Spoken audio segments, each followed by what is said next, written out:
with anyone. I could be with anyone. You're here with me. You're here with me. You could be around with me. You could be with anyone. I could be with anyone. You're here with me. You're here with me. Let's get it. So we have another letter, and I wanted to give my take on what's written here that was submitted. Now, here's the thing. When I read these letters, I'm giving my take and my perspective on these particular situations. Understanding that there are two sides to every story, and well, technically there's three sides to every story. There's his side, her side, and the truth. So I like to give my perspective on what I see and try to code crack it as best I can so that we can have these open conversations about different ways in which we can pursue these things. So let's get into it without further delay. This young lady is asking whether she's justified in breaking up with her boyfriend, whom she broke up with a few days ago, and asking if she made the right decision. Here's the first thing I would say to this, just from my perspective. If you felt like you needed to separate in your relationship, you don't have to justify that to anybody else. If you feel comfortable in your decision and you thought your decision through, and that's the best choice that you think that you can make for yourself, then feel confident in that. You don't need it. You don't need my advice. You don't need my opinion. Do what you need to do. Do you, boo-boo. So that's the first thing that I would say. This has been weighing heavy on my chest, so I wanted to lay everything out here. If you can read this and provide me with advice, I don't give advice, just my take, I'd be very glad. Okay, I'm happy to do what I do, and hopefully you take something from it. Take what you need, get rid of the rest. If you don't like none of it, just, cast it aside. Okay, so let's get it started. We started dating 6 months ago, and throughout the relationship, I noticed he had a very different mindset to mine. That's a very important thing. Well, I'll say this. It's important that you guys at least have a similar direction that you're heading into. That you guys can at least agree on where you want to be. What's the destination? What direction you want to go? What goals do you want to achieve? Those type of things. But as far as personalities, because sometimes when people say mindset, they refer to personalities. When it comes to personalities, having contrary personalities can actually complement one another. If you have a person who's wild and crazy and they like going out partying, getting turned up, and you have somebody else who's more of a teetotaler, they can balance one another out. So you have somebody who is, one extreme on one end and another extreme on the other, and when they come together, they can actually find themselves in a situation where they have more of a balanced relationship, and they can drive each other and push each other where need be, and it can actually work out for both of them to engage with somebody who might be a little different. This is the whole idea of opposites attract. Opposites can actually complement one another. So we'll see where she's going with that. He didn't want me to work in the future, as his family's women stayed at home. Okay, this isn't for everybody. Now, I'm not going to sit here and say that every woman needs to go to work and find her own way and be independent and strong and modern and all that, because some women don't want to do that. Some guys don't want their ladies to do with that. Now, in that particular case, those folks need to get together. Because there's really no compromise in that situation. If you have the drive to be out of the house and he has the drive to keep you home, either you're going to be out of the house or you're going to be home, but you can't be both. So it's kind of one of those things. She can work part-time, but her part-time job, if she's really driven to achieve a career, that part-time job is not going to be enough, and she's going to feel unfulfilled. And then eventually that could cause problems later down the line where she blames him for not pursuing the things that she wants to do. I come from a progressive family that pushes me to work, so it did not sit right with me. That's AKA for poor. Well, it doesn't necessarily have to be poor, but it could be a working class family where they, everybody had to work. And a lot of times that's what happens, is that the decision isn't necessarily from the family or from members of the family as much as it is, you're trying to survive and you're trying to make ends meet. So everybody has to work. Everybody has to pull their own weight. And there's nothing wrong with that. Everybody has to contribute. There's nothing wrong with that.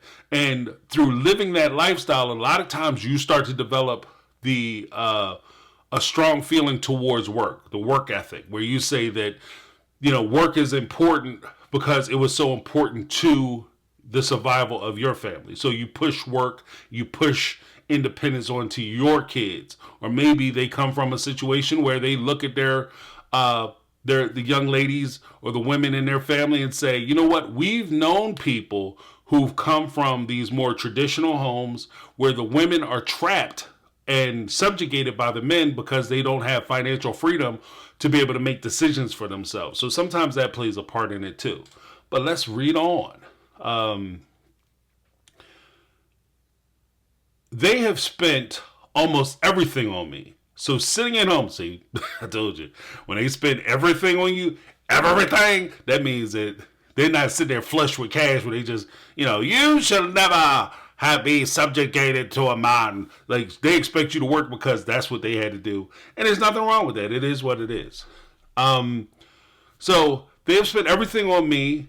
So sitting at home and not utilizing my degree will be disrespectful to my parents. That's another thing. She may feel the internal need to do something out of duty because the parents sacrificed to send her to school. And if she was just going to stay at home, they didn't have to send her to college and take out loans so that she could be a housewife. So I get that. She may feel the duty. Now, here's the one thing I will say.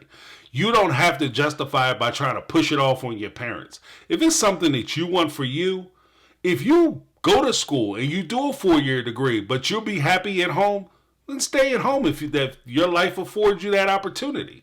But at the same time, if your parents paid for you to go to school and you went to school and you want to utilize your degree, then you don't have to make the excuse that your parents sacrificed and you owe it to them. You owe it to yourself because you want to be happy.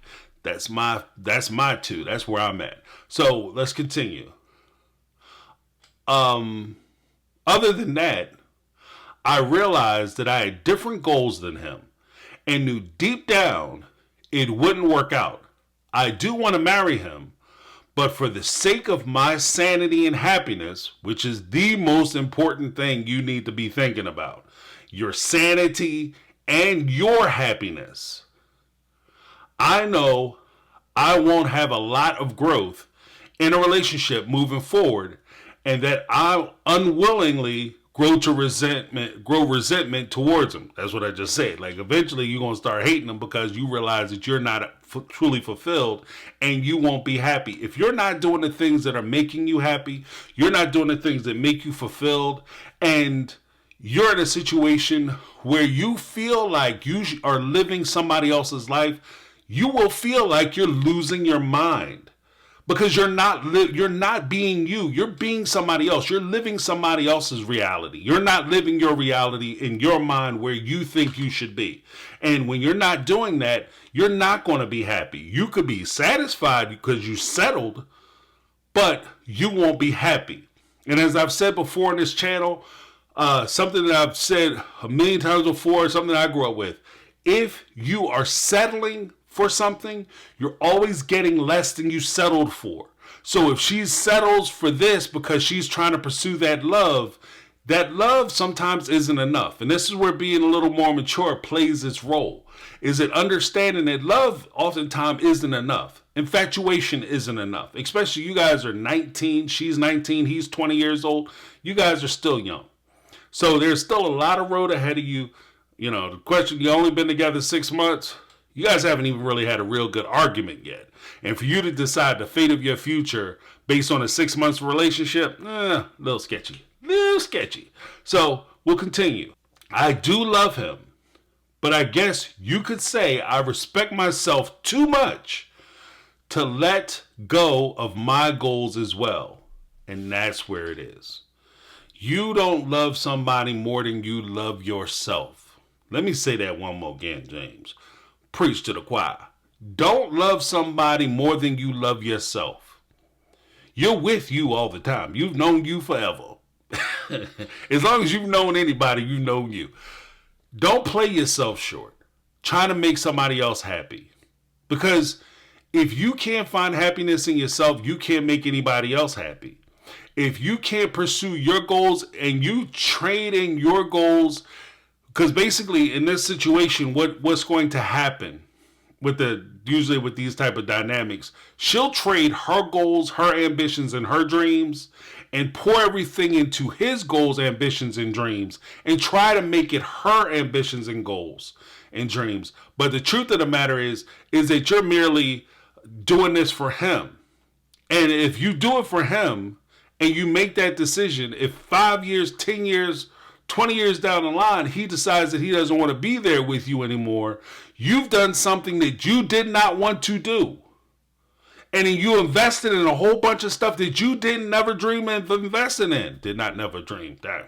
But you never dreamed of investing in that. And because you didn't, and that wasn't your goal, you're going to feel slighted. And again, that's where a lot of the resentment, anger, frustration is going to come through. And that's where it's going to start to pile up, especially if he's not moving in ways that you don't necessarily approve of. If he's making decisions that you don't agree with, especially when it comes to his career, the career that you basically sacrificed your career for so that you can invest in and have faith in his career and participate in it as a spectator as opposed to a participant, then when he starts to make bad choices that you would never make, you're going to take that a certain kind of way. So it's just not going to end well. In my opinion, a partner should motivate you to grow as a person, which I did not see coming from him. That's huge in and of itself. The one thing that I've always said is that the person that you're with should want the things for you that you want for yourself. So if they're not motivating you to achieve your goals to become a better, more refined you because they're in love with you, but as opposed to they want you to become the ideal version of what they want you to be and what they think you should be. Those are two totally different things. Becoming the ideal version of yourself versus becoming the ideal version of the person they think you should be is completely different. And in this case, she hit the nail on the head. So again, bravo. You're sitting there thinking, like, well, I won't even say bravo like you're getting it right, but you're thinking along the same lines that I'm thinking, that you want to make sure that you're getting your needs met and you're achieving your goals and you're putting yourself into play because you are a participant in your relationship, not a spectator. You're not there just watching, partner, take the wheel, let him drive, and you don't know where he's going. We have decided to stay friends. But I've been finding it hard to stay in contact as I prefer time away from him to heal. Only talking because he panicked thinking about no contact. Okay, that's a little controlling, first of all. Second of all, if you need to take time from a relationship because you've separated yourself from the relationship, then that's what you need to do. It's about your mental health. It's about you making sure that you're okay. And from that regard, even though he's somebody that you care about, he's somebody that you were in a relationship with, somebody that you had ties with, there's something to consider. If you feel like the relationship isn't going to move forward the way you want it to move forward, don't drag that crap out. Don't sit in a situation where you're not happy in a relationship, or you're not in a relationship you want to be in, and you're just kind of floating around hoping for the best. In the relationship, be done with the relationship and move on. It's going to be very difficult, and I'm very sensitive about the term friend, especially when it comes to relationships with people you've either been in a relationship with or people you want to be in a relationship with. Because when you use the term friend, to me, a friend is somebody that you, this 19-year-old female or young lady, would be able to pick up the phone and call your 20-year-old ex-boyfriend and say, hey, I met the guy of my dreams. We have everything aligned. Well, our relationship would be amazing. When I met him, things fired off like gangbusters. Ooh, and he's sexy too. You should be able to say that, and your friend should be happy for you. And if you ask your friend for advice on where you should go for your first date, some of the things that you could do to make them happy, just basic, friendly consultations and camaraderie about your new relationship, your friend should be able to participate in that. He's not in that position. He is not going to be happy if you tell him that you met somebody else. So therefore, he is not your friend. He is sitting there waiting for you to change your mind. He's waiting for his opportunity to get back in there. That's not fair to him, the person you say you care about, and it's not fair to you. Because while you're sitting there trying to play around with his feelings and protect his feelings, you can't live your life. You can't heal yourself. You can't move on because you're holding on to a relationship that you used to be in. That's at least how I'm taking it. I'm sure he thinks I'm selfish for breaking up due to this reason. You're not. Something keeps eating up inside me, okay? And I can't figure out what it is. Did I make the right decision by breaking up, or was that a bad idea? You made the perfect decision. As far as I'm concerned, if this was my daughter writing me a letter and asking me this question, I would tell her that. You're making the absolute right decision. You're showing signs of maturity because you're recognizing that everybody, just because you're in a relationship with a person, you think they're attractive and you guys have good conversations and you don't necessarily argue and you both like to watch Star Wars, Star Trek, go out and do cosplay. That's one of the fun things that you enjoy doing, and you guys have the matching outfits and everything. You share interests, whatever the case may be. If you realize that this person isn't going to add, and more to the point, enhance your life, then that's not necessarily somebody you want to be with. Not everybody in the world is a good partner. Good people don't necessarily have to be with good people. He could be a good guy, you could be a great woman, and the two of you just don't meet when it comes to relationships, especially when you start talking about marriage and moving further down the line in the future. That's okay. And to be honest with you, now is the time where if you guys are able to have the conversation about the no contact and all that, now is the time to break up while things can depart. You could separate amicably. And you're not sitting up there hooping and hollering, throwing stuff out of windows and crying and throwing out clothes out the windows and trying to burn this stuff up in the backyard and flatten all his tires and put him up on bricks. Okay? Or he's not doing that to you. Like, if the situation is over, let the situation be over. That's my take. Let me know what you guys think down below. Am I on point? Am I off point? Do you have advice that you would like to give this young person? And moving forward, things that you would like to add to the conversation? Not necessarily advice, but things that you would like to add to the conversation, observations, or maybe life experiences that you've had. Let me know what you guys think down below. That's my take. I'm James. This has been My Take on Reality, and I'm out. 'Cause I've been living life right like I